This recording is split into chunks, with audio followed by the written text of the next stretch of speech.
नमस्कार जन उत्तराखंड में आप सभी का स्वागत है। मैं हूं प्रभात। सबसे पहले नजर हेडलाइंस पर। सीएम धामी ने 142 असिस्टेंट प्रोफेसर्स को सौंपे नियुक्ति पत्र। कहा, गुणवत्ता और संवेदनशीलता से गढ़ें भविष्य के चिकित्सक। नगर निगम के 27वें स्थापना दिवस पर कई योजनाओं का किया लोकार्पण और शिलान्यास।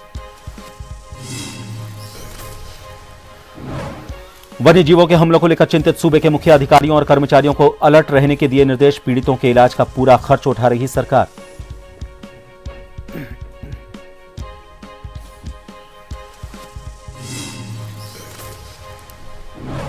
कांग्रेस में कार्यकारिणी को लेकर उठ रहे सवाल का पटाक्षेप। पीसीसी चीफ गोदियाल ने कहा, होगा गठन, फैलाई जा रही भ्रम की स्थिति।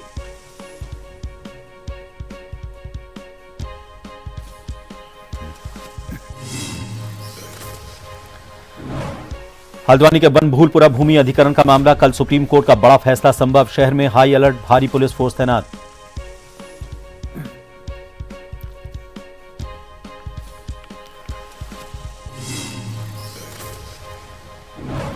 और अल्मोड़ा पुलिस को दबिश के दौरान मिली कामयाबी। 86 किलो से ज्यादा गांजा के साथ अभियुक्त गिरफ्तार। कार को किया सीज। एनडीपीएस एक्ट के तहत एफआईआर दर्ज।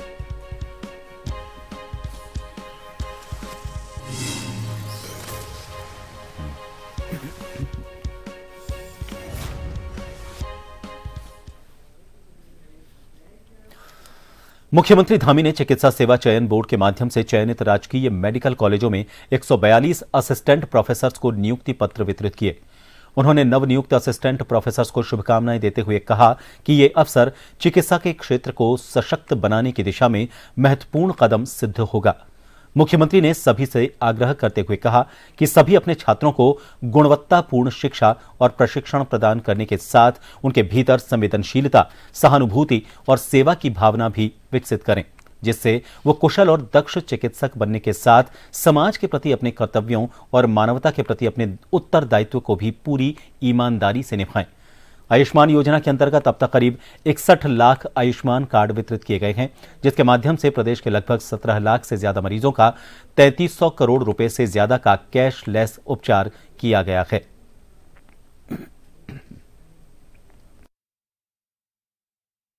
न केवल हमारे राज्य की चिकित्सा सेवाओं को सुदृढ़ करने की अहम जिम्मेदारी है, बल्कि भविष्य के जो हमारे आने वाले चिकित्सक हैं उन सभी को शिक्षित करने का, प्रशिक्षित करने का, प्रशिक्षण देने का महत्वपूर्ण दायित्व भी अब आने वाले समय में आपके ऊपर आज के बाद रहने वाला है। इसलिए आपकी सेवा आपके और परिवार के साथ साथ जहां आपके लिए महत्वपूर्ण है, आपके परिजनों के लिए महत्वपूर्ण है, वहीं राज्यवासियों के लिए भी बहुत ही महत्वपूर्ण है। और आपके द्वारा जो शिक्षित, प्रशिक्षित एमबीबीएस, पीजी, सुपर स्पेशलिस्टी के छात्र आने वाले वर्षों में राज्य में ही नहीं बल्कि देश और दुनिया में जाकर बीमारियों को दूर करने के साथ साथ चिकित्सा जगत में नए शोध करेंगे, नए अनुसंधान करेंगे। देहरादून में नगर निगम के 27वें स्थापना दिवस पर कार्यक्रम का आयोजन किया गया। यहां पर सीएम पुष्कर सिंह धामी ने स्वयं सहायता समूहों के कैंपों का निरीक्षण किया। इस दौरान मुख्यमंत्री ने नगर निगम की करोड़ों योजनाओं का लोकार्पण और शिलान्यास किया। कार्यक्रम में कैबिनेट मंत्री सुबोध उनियाल, विधायक विनोद चमोली, उमेश शर्मा काऊ और महापौर सौरभ थपलियाल भी मौजूद रहे।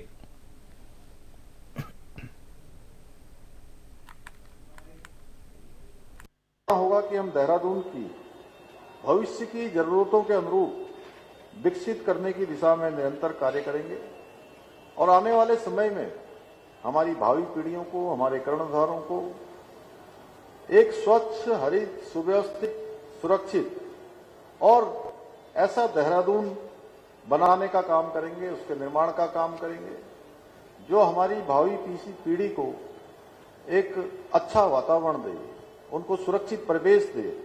मुझे पूरा विश्वास है कि श्री सौरभ थपलियाल जी के और यहाँ की नगर आयुक्त नमामि बंसल के और उनकी पूरी टीम हमारे इस संकल्प को साकार कर देहरादून महानगर को देश के सबसे उत्कृष्ट और विकसित शहरों में सम्मिलित करने में अवश्य सफल होंगे। उत्तराखंड के कालाढूंगी में आज बीजेपी कार्यकर्ताओं का गुस्सा फूट पड़ा।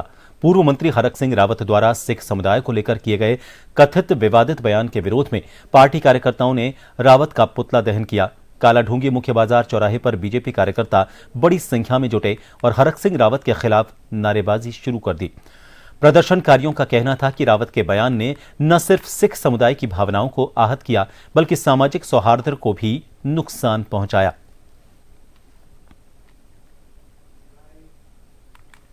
कांग्रेस के नेता हरक सिंह रावत जी द्वारा एक बयान दिया गया जिसमें उन्होंने सिख समाज का अपमान किया।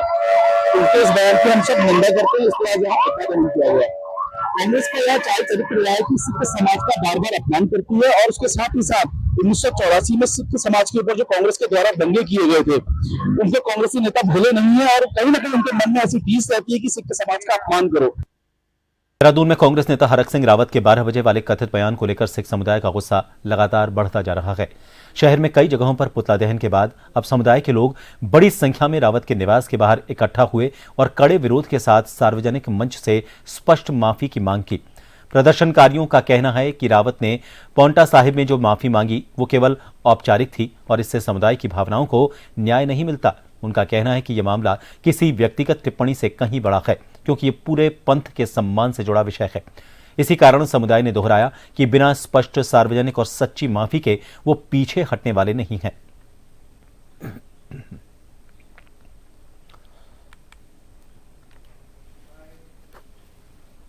पहले भी कांग्रेस के कुछ ऐसे अच्छे खासे मतलब अच्छे ओहदे पे बैठे हुए कुछ ऐसे लीडर्स हैं जो मतलब सिखों के बारे में गलत टिप्पणियां करते हैं, गलत बयानबाजी करते हैं। तो वही गलती जो है ये रावत जी ने करी। तो इसकी माफी ऐसे नहीं है क्योंकि जिस तरीके से ये जोड़े झाड़ रहे हैं, गुरुद्वारे में जाके लंगर की सेवा कर रहे हैं, ठीक है उसको हम सेवा बोल सकते हैं, लेकिन वो जो है हम उसको माफी के तरीके से नहीं लेके जा सकते क्योंकि ये कांग्रेस का तो चलो इनको एक टैग मिल गया है, बाकी भी हर जगह ऐसे ही है। अगर हम ऐसे ही माफ करते रहे, अगर ऐसे ही छोड़ते रहे तो ये चीजें कम नहीं होंगी, ये चीजें बढ़ती जाएंगी। और दूसरी बात ये 12 बजे का क्या महत्व है क्या नहीं है, 12 बजे क्या होता था क्या नहीं होता था, इस चीज के अंदर बहुत फर्क है और इस चीज को समझना पड़ेगा। इतिहास से हमें रूबरू होना पड़ेगा तो हमें पता लगेगा 12 बजे का इतिहास क्या है। अगर आप हमें एज पर्सनल दोगे टारगेट तो नहीं कुछ आ रहा है, पर अगर खालसा की बात आ गई सब एक साथ है। कोई भी पार्टी हो, कोई भी संस्था हो, कोई कुछ भी हो, सिक्खी के बारे पे आएगा, सिक्खी क्यों सनातन के बारे में भी आएगा, हम तब भी खड़े हुए दिखेंगे। हमारे गुरु साहब गुरु तेग बहादुर साहब जी ने भी अपनी शहादत दी है, क्यों दी है? सनातन में बात आई थी, दी है, हम देंगे। सिख हमेशा भारत के साथ थे, भारत के साथ रहेंगे, इसमें हमारी कोई दो राय नहीं है। बट हाँ, अगर आप अपने बचाने वालों को ही काटना शुरू कर दोगे तो आपको बचाएगा कौन सर? शनिवार की देर रात गोवा के नाइट क्लब में हुए अग्निकांड में चंपावत जिले के बाराकोट ब्लॉक के नेत्र सलान के 22 वर्षीय युवक मनीष मेहर की मौत हो गई थी। उत्तराखंड सरकार के प्रयासों से मनीष का शव कल देर शाम उनके गांव नेत्र सलान लाया गया। शव के घर पहुंचते ही परिजन में कोहराम मच गया। आज सुबह गमगीन माहौल में मनीष का अंतिम संस्कार गांव के श्मशान घाट में किया गया। अंतिम संस्कार में जिलाधिकारी चंपावत मनीष कुमार, जिला पंचायत अध्यक्ष आनंद सिंह अधिकारी, जिला पंचायत सदस्य योगेश जोशी सहित कई लोग शामिल हुए। सभी ने इस घटना पर गहरा दुख व्यक्त किया और शोकाकुल परिवार को हर संभव सहायता का आश्वासन दिया। जैसा आपको विदित होगा, वहाँ एक रेस्टोरेंट में वहाँ पर एक दुर्भाग्यपूर्ण घटना घटी है। घटना का त्वरित संज्ञान माननीय मुख्यमंत्री जी ने लिया। वहाँ पे शीर्ष स्तर पे महोदय द्वारा वार्ता की गई। तदुपरांत जनपद प्रशासन को उनकी जो पार्थिव शरीर है उसको एयरलिफ्ट करके दिल्ली और उसके आगे यहाँ तक उनके गांव तक पहुँचाया गया। आज प्रातः ही जिलाध्यक्ष, वहाँ के जिला पंचायत सदस्य और सभी जनप्रतिनिधि, वहाँ के स्थानीय निवासी की उपस्थिति में मैं भी वहाँ उपस्थित रहा। उनका आज अंत्येष्टि किया गया है और उनकी जो राहत राशि है वो भी गोवा एडमिनिस्ट्रेशन जो है, गोवा प्रशासन है, आज उसको अंतरण करने की कार्रवाई उस पर भी की जा रही है। शीतला नदी के किनारे लगे हॉट मिक्स प्लांट और बरोटीवाला में खनन कंपनी के बैरियर के खिलाफ ग्रामीणों का गुस्सा फूट पड़ा। ग्रामीणों ने आज तहसील परिसर में क्रमिक अनशन शुरू कर दिया। लोगों का कहना है कि जब तक प्लांट और बैरियर नहीं हटते उनका संघर्ष जारी रहेगा। ग्रामीणों का आरोप है कि आबादी क्षेत्र में चल रहा हॉट मिक्स प्लांट प्रदूषण का बड़ा स्रोत बन चुका है। धुआं, धूल और रासायनिक गंध के कारण लोग बीमार पड़ रहे हैं। उधर खनन कंपनी का बैरियर स्थानीय लोगों के लिए दुर्भाग्य और खतरे का कारण बन गया है। ग्रामीणों ने चेतावनी दी कि यदि प्रशासन ने जल्द कार्रवाई नहीं की तो आंदोलन को और उग्र किया जाएगा। हम पब्लिक जो है इतनी परेशान है कि हमारा वहाँ सांस लेना मुश्किल हो रहा है। हम लोग बीमार पड़ गए हैं, इतनी तबीयत खराब हो चुकी है कि खांसी हटने का नाम नहीं ले रही है। मैं खुद बीमार पड़ गई हूँ और सब पड़ोस में बीमार हो गए हैं। इतना धुआं आ रहा है वहाँ पे, इतनी स्मेल आ रही है। फसल यहाँ इंसान भी खत्म हो रहा है। फसलें तो हमारी खत्म हो चुकी है, पेड़ हमारे बिल्कुल मुरझा चुके हैं। वहाँ पे बाग लगे हुए हैं, आम के लगे हुए, फसल है, सब कुछ है वहाँ पे और एकदम हमारी आबादी के साथ है वो। एक प्रमुख समस्या जो हॉट मिक्स प्लांट है, जहरीले धुआं से जो हमारे बुजुर्ग और माताओं और बुजुर्गों को जो शारीरिक और सांस लेने में दिक्कत हो रही है, उनके स्वास्थ्य की समस्या है। दूसरी जो समस्या है वो चौराहे पे लगा हुआ नाका है, जो टोल इनके माइनिंग कंपनी द्वारा लगाया गया है वहां पर, और उससे भी ये समझिए कि आप दुर्घटना क्षेत्र बना हुआ है और कभी भी कोई भी बड़ी दुर्घटना हो सकती है, लेकिन हम उसका इंतजार नहीं करेंगे। इसीलिए हम इन दो समस्याओं को लेकर बैठे हैं और कल से हमने बैठे, कल हमारा धरना था, आज से हमारा कर्मी अनशन शुरू है 3 दिन का। ये जामन खाता के कुछ लोग आए हुए थे और ये कल से तहसील में भी बैठे हुए थे। इनका एक हॉट मिक्स प्लांट वहाँ पे जो चल रहा है उसको लेके आपत्ति इनके द्वारा व्यक्त की गई है कि वो नियमों के विरुद्ध चल रहा है। और दूसरा एक जो खनन का नाका लगा हुआ है उसको हटाने को लेके इनके द्वारा डिमांड की गई थी।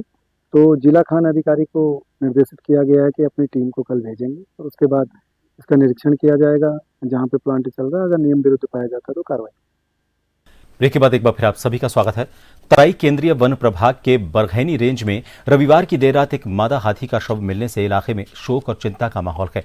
लगभग 20 वर्षीय इस मादा हाथी की मौत का प्रारंभिक कारण उसके गले में लगी गंभीर चोट बताई जा रही है।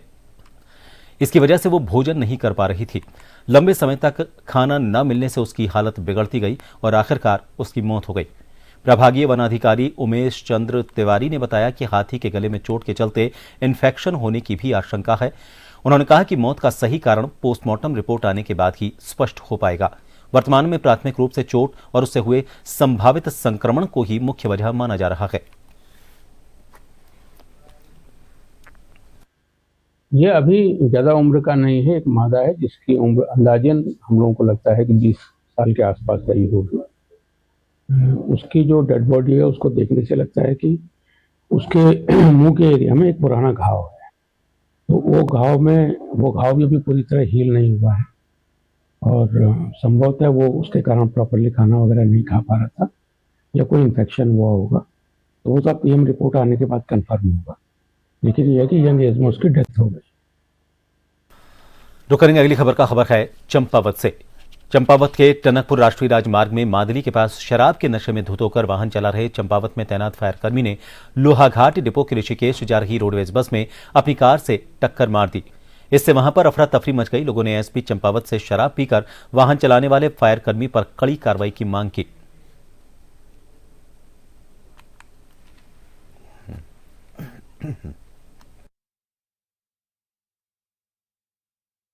उत्तराखंड के हल्द्वानी स्थित बनभूलपुरा रेलवे भूमि अधिग्रहण मामले में सुप्रीम कोर्ट से किसी बड़े फैसले की उम्मीद है। फैसले को देखते हुए जिला प्रशासन और पुलिस प्रशासन ने सुरक्षा व्यवस्था कड़ी कर दी। क्षेत्र में बड़ी संख्या में पुलिस बल तैनात किया गया है। मंगलवार को जिला प्रशासन और पुलिस अधिकारियों ने हल्द्वानी रेलवे स्टेशन पर तैनात पुलिस फोर्स को ब्रीफ किया। इसके बाद पुलिस के जवानों ने बनभूलपुरा क्षेत्र में फ्लैग मार्च निकाला। कानून व्यवस्था को हाथ में लेने वालों पर सख्त कार्रवाई की जाएगी। जिन अधिकारियों को सरकारी हथियार अलॉट हैं वो उन्हें ड्यूटी के दौरान अपने पास रखें। पुलिस क्षेत्र की लगातार निगरानी कर रही है। असामाजिक तत्वों को हिरासत में लिया जा रहा है। सुप्रीम कोर्ट के फैसले को देखते हुए प्रशासन पूरी तरह से अलर्ट है। स्थानीय जनप्रतिनिधियों और संभ्रांत व्यक्तियों से बैठक कर शांति बनाए रखने की अपील की गई है।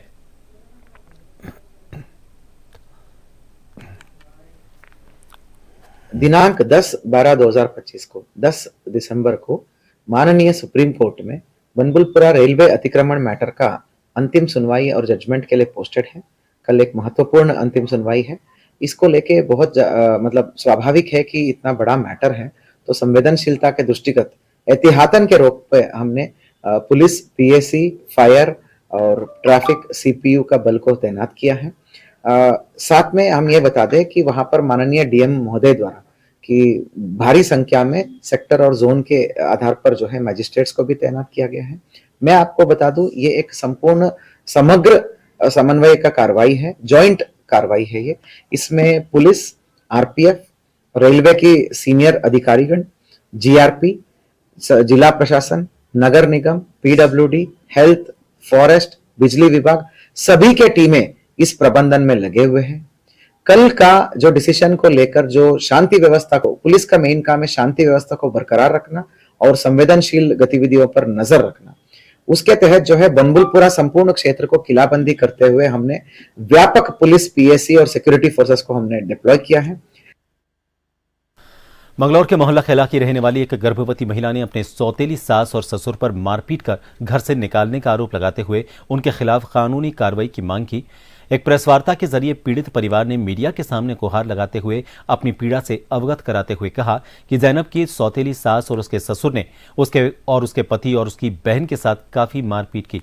इसकी वजह से उसका 2 महीने का गर्भ भी गिर गया। इस संबंध में उन्होंने मंगलौर कोतवाली में तहरीर देकर न्याय की गुहार लगाई है।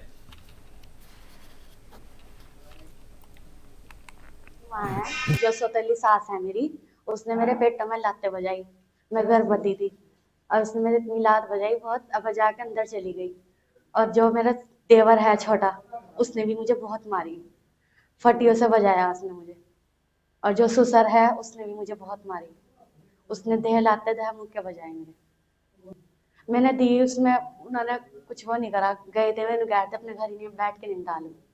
कल हो गए, कल दी थी, कल की बात है, कल शाम की। पहले से ही मारे छेते हैं जी। मेरा आदमी को भी बहुत बजाया उसके भाई ने, छोटे भाई ने, और उसने जो सौतेली सास है मेरी, उसने भी बहुत बजाया। हमारे साथ इस तरह ना करे हमें, ना हमारे साथ मारपीट करे। कौन लोग है? वही है, दूसरी माँ है जी। जी क्या बोल? बस जब भी जाए तो किलफती रहे, मारने को एकदम उठ जाए। हाँ जी, कल हुई, कल पुलिस को तहरीर दिया जी, तहरीर दी उन्होंने, आज बुलाया था।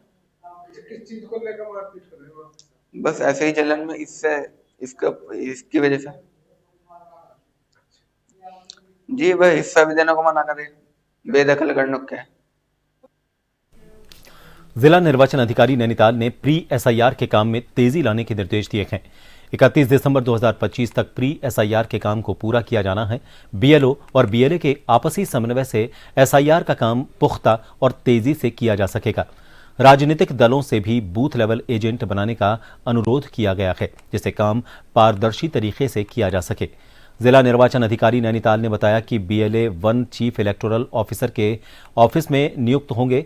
उनके बाद बीएलए 1 बूथ लेवल एजेंट 2 को नियुक्त करेंगे। मतदाता सूची को पारदर्शी बनाने के लिए जियोग्राफिकल मैपिंग का भी इस्तेमाल किया जाएगा।